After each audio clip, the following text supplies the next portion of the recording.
Hello everyone, I'm your host, Chloé Cohen, French sustainable fashion journalist, and I am glad to welcome you on the Fashion Label Brasil podcast. For the third episode, we will talk about inclusivity and diversity, why and how to make fashion more inclusive. For this conversation, I am happy to welcome Brazilian fashion designers. Let's listen to what they think about inclusivity and diversity. First, could you present yourself, your job, and your brand very quickly? Fine. My name is Lis Fiaschi. I'm the Chief Sales Officer and partner of Lis Fiaschi, which is a company that produces female fashion, very focused on lady purses. Mainly 80% of our production is lady purses, and we are branching out now also on beachwear and other lady garments. We are based in northeast of Brazil, in the city of João Pessoa, and that's about it. Perfect. Thank you so much for the presentation. That's very clear. Mariana, it's your turn to present your brand, and who are you also? Hi, my name is Mariana Passarelli. I'm the founder and CEO from Oitici, which is a resort wear brand located in São Paulo, Brazil. It's a feminine clothing brand, and we sell clothing and bikinis, which is mainly the whole year Brazilian lifestyle. So we call ourselves urban swimwear, because in whole Brazil we wear bikinis in the cities as well. So instead of calling our brand Oitici resort wear, we called ourselves urban swimwear. Hello, I'm Celina, Creative Director of Catarina Mina. We are a Brazilian brand, very focused in working with handmade and artisan. We have almost 300 artisans working with us and impacting different kinds of artisanal typologies. And Catarina Mina is a brand that has been working with that since 2010, and in 2015 we started a new way of working. So each bag comes with a QR code saying which woman did your bag and all the history behind the product. So now, according to you, why do you think it's essential today to have more inclusivity in fashion? Massimo, if you want to start to answer this second question. Yes. First of all, I think we need to identify what are the challenges in inclusivity today. We believe that in the past, a lot of progress has been done in the fashion industry, even though a lot needs to be done still in order to improve inclusivity caused by racial differences, religious differences, sex differences, nationality differences, etc. The world is more integrated, the world is more globalized. There's a lot of work to be done still, but a lot of work has also been done in order to include minorities into the workforce. I'm obviously talking mainly about the workforce. Then there's problems which are social and political. That is not with us, of course. It's not our job. But we need to identify what is happening. And we believe firmly that there is a new big challenge that has already started and is going to grow very fast, which is the work that needs to be done in order to create better inclusivity for what is being the issues that are being caused by the incredible speed at which technological and digital revolution are changing the world. This is creating groups of people which are slowly, or I would say fast, becoming obsolete. In today's world, where people live longer, thanks God, need to work longer because all the countries around the world are making laws where you retire later. They need to work more years. But what's the problem? The new generations which are coming in, which are totally prepared for technology, for digital revolution, are taking their jobs, are taking older people's jobs, and they have nowhere to go. Other than this, also people who live in regions and areas that do not have easy access to technology. Like interior of large countries such as Brazil or Africa, or even in Europe, you have areas on the mountains, etc., where the internet access is not so good. Also, you need to have a certain economical situation in order to be able to have a computer of good quality, etc., etc. So what is happening? What is happening, in our opinion, around the world is that there is a new big challenge. How or what are we going to do to include these people which are being cut out of the workforce at a faster and faster speed? Every time there's been a large revolution around the world, such as the agricultural revolution, when people first, stopped being hunters and started growing crops, and then, discovery of the new world rather than the industrial revolution, there's been very big challenges. And all these things have happened. It's created people that were out of the, let's say, did not have easy access to the novelties. Unfortunately, this time, the speed is much, much, much, much faster.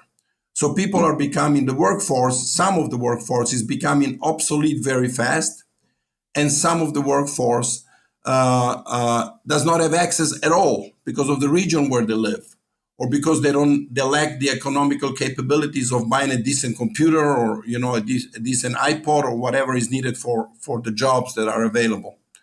So we believe that the first step is to identify these new challenges. We think that it needs to be addressed because it hasn't been addressed. Other issues such as race, etc., have been addressed for many, many years.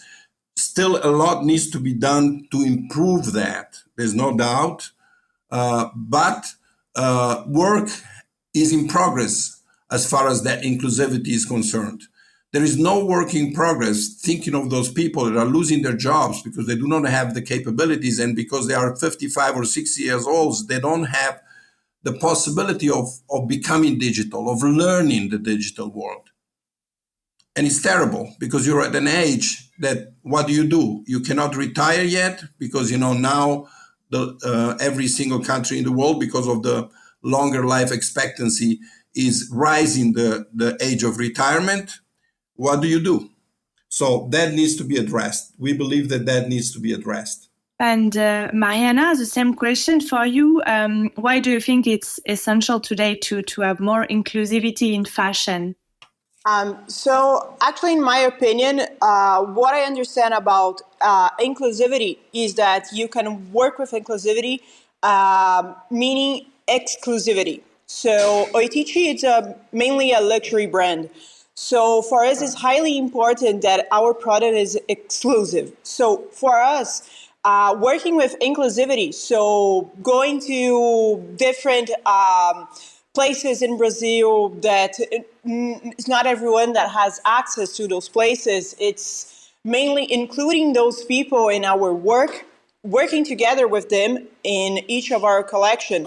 This is inclusivity, and this is what makes our collections exclusive. And this is what creates highly purpose in what we do, and this is what makes our product interesting and actually exclusive.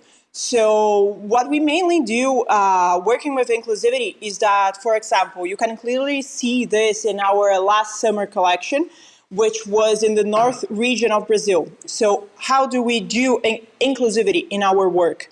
We went to the north region of Brazil, which is in Pará, the state of Pará, mainly the city of Belém.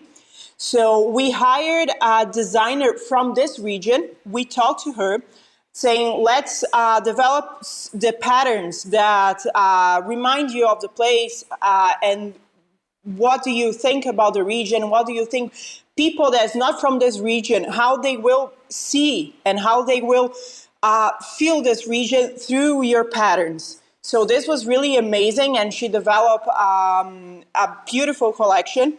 What else did we do? We hired all our people from the shooting, and when we were developing the pictures and whatsoever. So all the models were from the North region of Brazil. And not only the models, but the photographer, the stylist, everyone. Everybody there was included in the project were from this region. So this is what we do as inclusivity in our work. And for example, I have Vini, which was the stylist from our last summer collection. He, after doing the work with us, he moved to São Paulo, which is the biggest city in Brazil and the richest one. And he closed a lot of deals, even with Natura, which is one of the biggest companies in Brazil. So this, for me, it's seeing inclusivity being done. And this is our mainly purpose. So we show all those different regions from Brazil, and we work together with the people from this region, because nobody will tell better than them about what goes on those regions. And also we include, because we have a lot of good people, good professionals in all Brazil. And what we mainly think about inclusivity is bringing them together and showing their work to the world, so they can find more jobs and etc. And doing this is what makes our product exclusive. And this is the base of developing a luxury brand. So for us, we think about inclusivity and how inclusivity will turn our product exclusive. And this is the mainly purpose of our brand, and this is what makes our product so interesting. Inside of our brand, we try to work with, we are a brand that mostly work with local people and with communities. So in that way, we are very inclusive. And we have our main focus on changing the lives of the people who we work with, the artisans, and improving the artisanal handmade. But in our image, there are challenges, and we are working with different people as well. But it's about changing paradigms. That's why it's so important for brands to embrace that idea, because we have to change the image that people have of fashion and change that kind of paradigm, not working always with the same kind of image, the same kind of people. And we think that's very, very important. And the main challenge is changing that paradigm, because when we try to do that, we have to change the way people think of fashion, the image people have of fashion, and I think it's about that. Very interesting. And how do you approach the issue of inclusivity with your brand? What are the challenges to overcome to achieve this? And when I think about inclusivity, I think about it within the brand and with people around the brand, but also with the sizing, diversity too. I don't know if you have maybe examples of that with your brand. Massimo, if you want to answer the question. As I was saying, inclusivity today, as far as we are concerned, we identify it twofold. We have done already in the past years everything we could in order to have a brand that is more inclusive towards race or sex or minorities. And, our company employs people of all these different orientations or origins. We are focused right now on this, trying to include into the workforce these people which are being cut out more and more of the workforce simply because they do not have access to technology and digital instruments, or they do not have the knowledge because they've come to and they are being substituted by robots in many cases. So we are focusing in this type of inclusivity right now, and we are doing it the following way, or we are trying to do it the following way. Okay, basically our brand is 90% handmade, 90% produced by hand. Okay. In our case, we are also a medium-high target brand. Our price point is medium-high. Our main customers are high-end resorts and boutiques. And we are bringing to them the importance or the advantages and also the value in a handmade product. And by producing by hand, we are able to do what? We are able to recycle workers, which are losing their jobs to robots, which were able to use their hands in many different ways, and they are not required as a workforce anymore. So we retrain them to use their hands, to use what they are able, they've always been able to use to make a living in our or to produce our product. Okay, so we have a training program where we bring in these people and we train them to produce a specific item within our scope of products. The other thing is that 90% of our products are also using natural materials, natural fibers, straws, and things like that. We use 7 natural fibers in our products. I'm talking mainly about our purses, okay, which is 80% of our business. So, for example, when you use straw, or let's say, for example, cornmeal straw, which we use in some model of purses, what has this got to do with inclusivity? Nothing. No, it does. It has a lot to do with inclusivity. Cornmeal straw used to be something that in the old times was used for many things. For example, even house floors were made of cornmeal straws in some regions around the world. Then it lost importance. All we do today is take the corn, eat the corn, use the corn for fuel, for other things, and the straw was burned, or is mainly being burned, which is not good for the environment, but this has nothing to do with inclusivity. But by reusing the corn, as we are doing today, we are including into the workforce people which live in regions where they do not have a lot of other opportunities. You know, I'm talking like, for example, the center of Brazil, where you're far away from large cities. You have a lot of agriculture, a lot of people living there that do not have a lot of options on what to do as a job, or what job to have.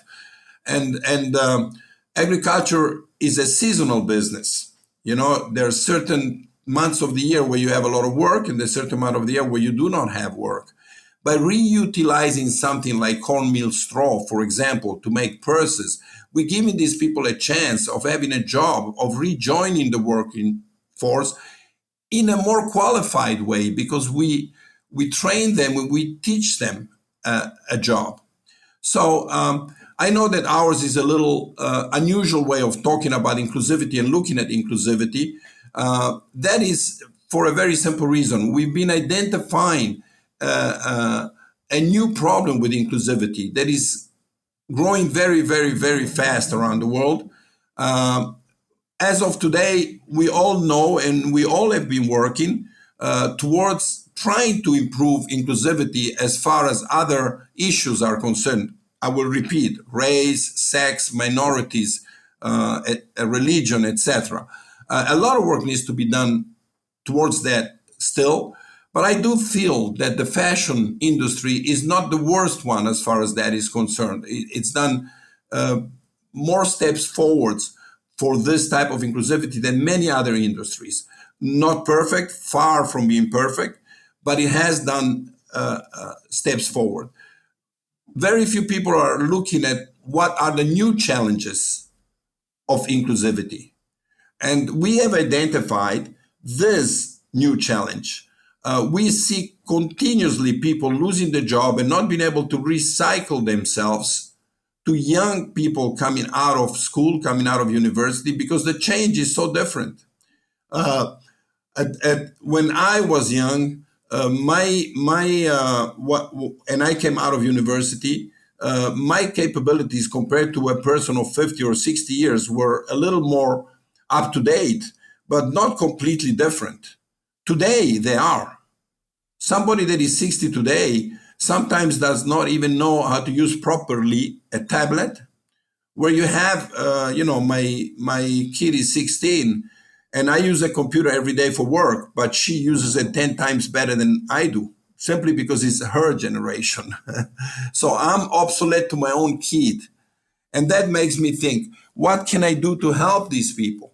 And what can I do to help the people that live in regions that do not have access to technology?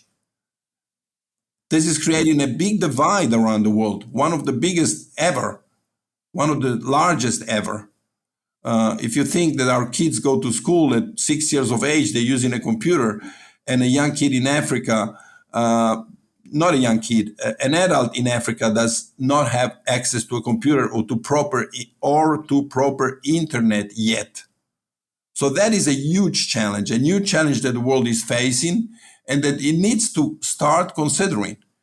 And so we are trying to do our little bit by producing by hand and making the market understand that a handmade product has a very high value because it's done by a person. It's a unique piece, like Christian Dior once said.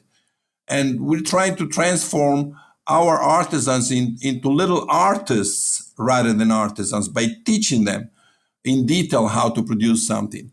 So that's how we view right now the biggest issue of inclusivity that the workforce is facing around the world, in our opinion, of course.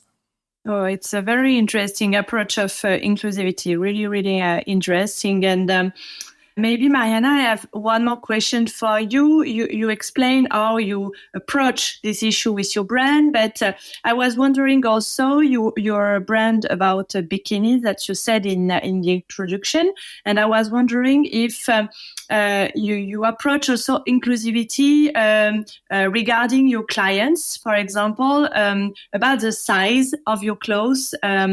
It's just an example of an approach of inclusivity. I don't know if it's a challenge you're trying to address too, or if you have more to say about the approach of your brand regarding inclusivity. Yeah, good question. So if you go to Oitici's Instagram, you can clearly see a lot of diversity, not only in racial, but also in body diversity. So we really embrace this because Brazil, it's a highly diverse country. I would even dare to say that we are the most diverse country in the world. So we need to embrace that. You are not able to succeed in Brazil if you don't embrace diversity, and diversity in all the ranges, because we have diversity in religion, also in shapes, and also racial, and etc. So for us, since the beginning, what I try to do to make inclusive, because it's really easy to say, oh, I produce clothing to extra small to extra large. No, this is not only the point. Person that is extra small likes a type of bikini that the person that it's medium or extra large, they like the different one. So what I try to do is that I talk with all my clients, I bring them to my studio, and I try all my clothing in them. So, for example, I'm not a person with big boobs, and I have a lot of clients that they have really, really high boobs. So I bring them to my studio and say, what is the type of bikini that you like? Because I cannot understand, I will do something that works for me, but I need to understand their point of view, what they actually are looking for, what they are missing in the market, so that I could bring them, this to my brand, to my products.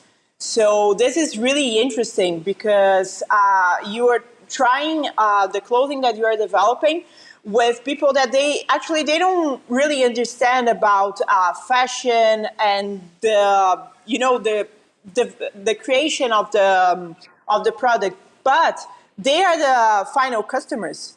So they will actually give a more important feedback than anyone else. So this is really something that I enjoy the most in the process of developing, including different shapes and developing a product that really, access these people. This is really interesting. So what we do to include is this. I try to work each size. I try to, look at, because it's a stretching bikini, it's a stretch clothing. So it's easy, to shape in different bodies, and you don't need like a huge range. But what the point is not the size. The point is what people actually want to wear. Someone that has, big boobs needs different, top that a person that has no boobs at all. So this is the point. It doesn't. You need to understand what each type of customer wants. And this is what we try to do. We bring them to our studio. We talk to them. We try everything on them and say, this makes you feel secure. We need all our customers to feel fashionable, secure, and comfortable. This is our mainly purpose as developing a bikini. So that's why for us, bringing inclusivity is also in the thinking about the customers. It's how do we attend all their issues? How do we make them feel fashionable, comfortable, and also secure about their bodies? Very, very interesting. Thank you for this answer. And I don't know if do you want to add something about the question of inclusivity, or regarding your brand or the fashion sphere in general, or do you think we address all the aspects you wanted to talk about? Yeah, I think we address everything, and it's really interesting because I think diversity is inherent to Brazil. So it's something that I love to talk about, and I think it's something that everybody should be thinking. Is what creates purpose and what makes you highly understand your final customer. So I think this is my point of view, and I thank you so much for letting me join this podcast. And I think that's it. I totally agree with my colleague, and Brazil is certainly a very diverse country. So it is used to coping and dealing with diversity. I believe that it depends a lot on your product too. We need to try and cater to customers from all over the world right now. So we need to try and get into the taste of different countries. So you have different tastes. Other than body shape and or race, etc., you also have taste. And, of course, the taste in Japan is going to be different to the taste in Italy. But as far as the products are concerned, we are lucky this way. It's a little easier for us because by specializing in lady purses, they fit almost everybody. A certain purse will not can be used by a taller person or a shorter person, or a larger person or a thinner person. So we do not have such a big challenge as far as that is concerned. Luckily for us, it's a type of product that is more inclusive on its own. It's a purse for ladies. We have large ones and small ones and medium ones and triangular ones and round ones and hexagonal ones. And so you pick the design you like, basically. So in order to be inclusive, the only thing we can do more than what we already are doing as far as clients are concerned, because the inclusivity I was talking about before was about the workforce and what the struggle that the world needs to face to improve the employment of these people that are being left out. But as far as the customers are concerned, or the client, the final user, the buyer, it's easier in our case because of the product we sell. Of course, if somebody sells bikini like our colleague does, they have bigger challenges because of body shapes, etc. We luckily for us do not have these big challenges. We need to get into people's taste, which of course is different in one country from another. We need to give a good product, high quality product. We need to give a product that, if possible, respects environments as we do. We need to make the market understand what he already understands, that handmade as an added value.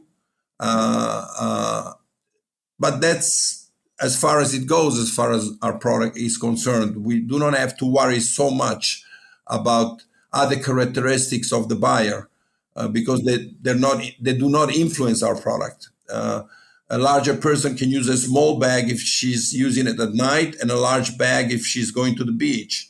And so can a smaller person. So we don't really have that challenge. As I said, lucky for us. It is not an easy challenge that our colleagues are facing. And I think the approach that she just explained by bringing in the customers and making them feel comfortable with what they're wearing is fantastic. I think it's a very good approach to it. And we are starting to spread out a little bit into beachwear, mainly beach cover-ups, hand sewn, once again, embroideries hand sewn. That is our DNA, so we're going to keep that way. It's been a good lesson for me to listen to what our colleague said. It's something that we will take into consideration now when we do our new designs. Once again, it's a product that is easier than a bikini because a beach cover-up is it's a larger garment that fits more body shapes, etc. It doesn't need to be as personalized as a bikini. But certainly very interesting what she said. We're lucky with our main product today that we don't really face those challenges.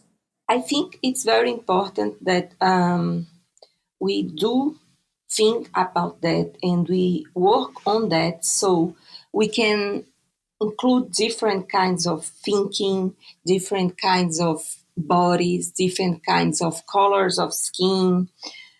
That's very, very important because we are a very diverse culture, a diverse world, and we have to, fashion has to represent that so everyone can feel beauty and not depend only on the main image that has been there over and over and over. So I think that's very, very important. And it's very important that is that we are talking about that. Our brand is from Brazil. We are from northeast of Brazil, from the beach. So we come from a place that is very diverse, that has bodies very different from the main culture. And I think it's that. Thank you very much for adding all this information. It was really interesting to talk about the large question of inclusivity. So thanks a lot for all this information and the points of view. Thank you very much, everybody, for sharing all these informations with us. This is Fashion Label Brazil podcast. This was the third episode. I am your host, Chloé Cohen. Thank you for listening and see you soon.